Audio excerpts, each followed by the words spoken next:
अगर हम आज बेटियों की बात करें तो आज बेटियां कहीं भी सुरक्षित नहीं है।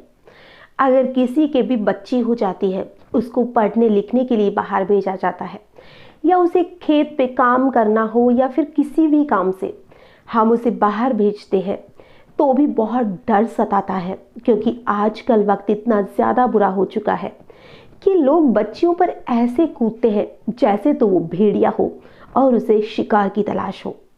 और आज का जो वक्त है उसे देखते हुए तो यही लगता है कि आज बेटी होना एक अभिशाप बन चुका है। जिस बेटी को घर की लक्ष्मी कहा जाता है, जिसे माँ दुर्गा का रूप माना जाता है और जिस बच्ची की कन्या मानकर पूजा की जाती है, आज वही बच्ची कहीं भी सुरक्षित नहीं है। और अगर बच्ची की बात करें तो उसे सिर्फ एक जगह होती है जहाँ पर उसे थोड़ा महफूज माना जाता है, या कहे कि उसे पूरी तरह से महफूज मान सकते हैं, और वो जगह होती है उसका खुद का घर। और उस घर में उसके पिता और उसका भाई उसका रक्षक माना जाता है, जो कि हर आने वाले खतरे से अपनी बेटी की, अपनी बहन की रक्षा करते हैं। लेकिन अगर वही रक्षक भक्षक बन जाए तो फिर आखिर में वो एक बच्ची कहाँ सुरक्षित रह सकती है। आज जो मैं आपको घटना सुनाने वाली हूँ, जब आप इस घटना को सुनेंगे तो आपके रोंगटे खड़े हो जाएंगे कि कोई पिता इतना हैवान कैसे बन सकता है। नमस्कार, आदाब, सत श्री अकाल। मैं हूँ नंदिनी यादव।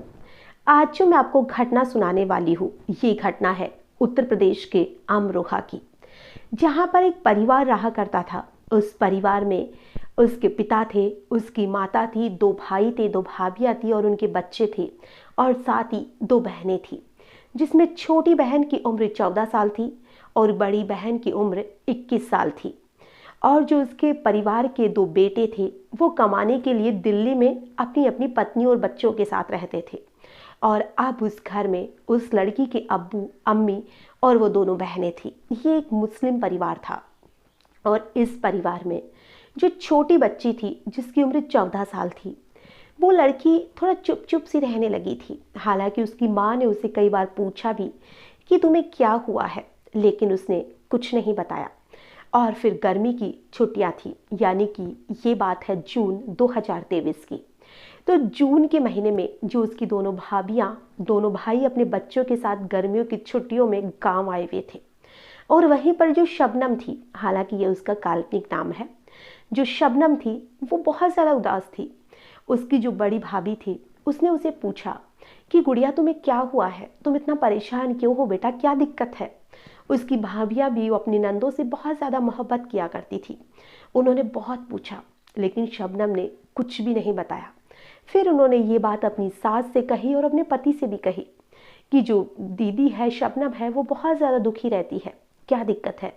उसकी माँ ने भी कहा कि मैं भी कुछ दिनों से देख रही हूँ कि ये परेशान रहती है, लेकिन कुछ बताती ही नहीं है।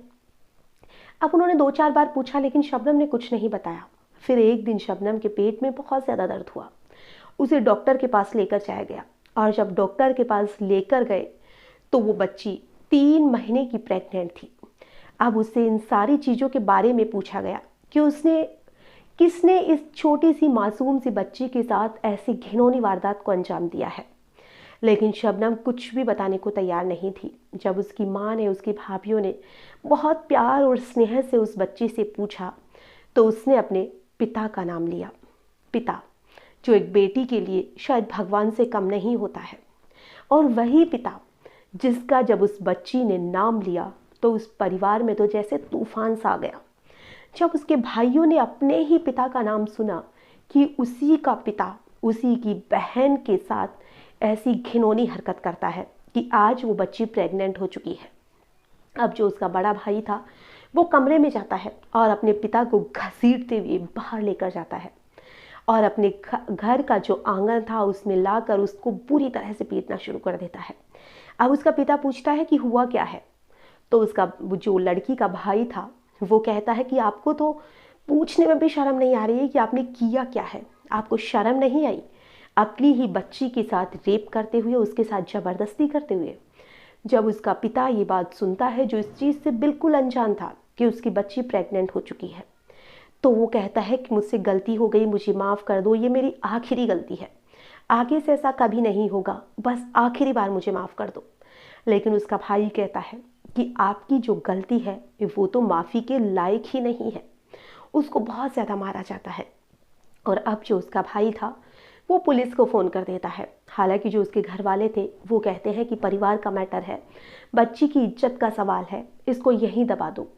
लेकिन उस लड़की का जो बड़ा भाई था वो इतना ज़्यादा गुस्सा होता है, वो कहता है कि मैं इस शैतान को इस घर में रखना ही नहीं चाहता, वरना मेरी एक बहन और है, कल मेरी बच्ची बड़ी हो रही है, तो जो अपनी बेटी को नहीं छोड़ रहा वो पोती को भी कैसे छोड़ सकता है। तो अगर ये इस घर में रहा तो यहाँ पर कोई भी लड़की, कोई भी औरत सुरक्षित नहीं रह सकती है। कल हमारी पत्नियां हैं, ये उनके साथ भी ऐसा ही करेगा। तो वो बहुत ज़्यादा गुस्सा होता है, वो पुलिस को फ़ोन करता है।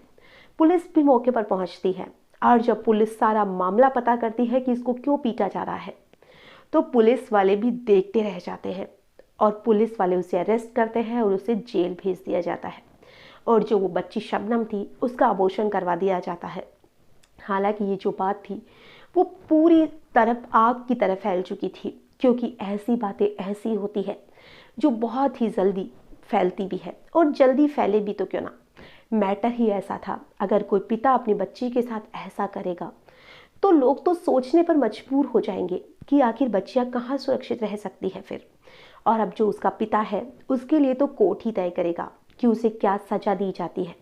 आज की जो कहानी है इसे सुनाने का हमारा उद्देश्य ना ही किसी को परेशान करना है, ना ही किसी का भी दिल दुखाना है। हमारा उद्देश्य बस इतना सा है कि आपके जो भी रिश्ते हैं, या रिश्ते हो या ना हो, अगर कोई भी बच्ची है, चाहे वो परिवार की हो, चाहे वो बाहर की हो, कहीं की भी हो, उस बच्ची को अपनी बच्ची की तरह, खैर यहाँ तो इस व्यक्ति ने अपनी बच्ची को ही बच्ची नहीं समझा, लेकिन जो भी लड़की है, चाहे बाहर की हो, घर की हो, आप हर लड़की को इज्जत दें, उसके साथ अच्छा व्यवहार करें, तभी हमारे समाज में सुधार हो सकता है और बच्चियाँ अपने आप को सुरक्षित महसूस कर सकती है।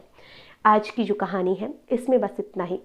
फिर मिलेंगे किसी नई घटना के साथ, तब तक के लिए नमस्कार।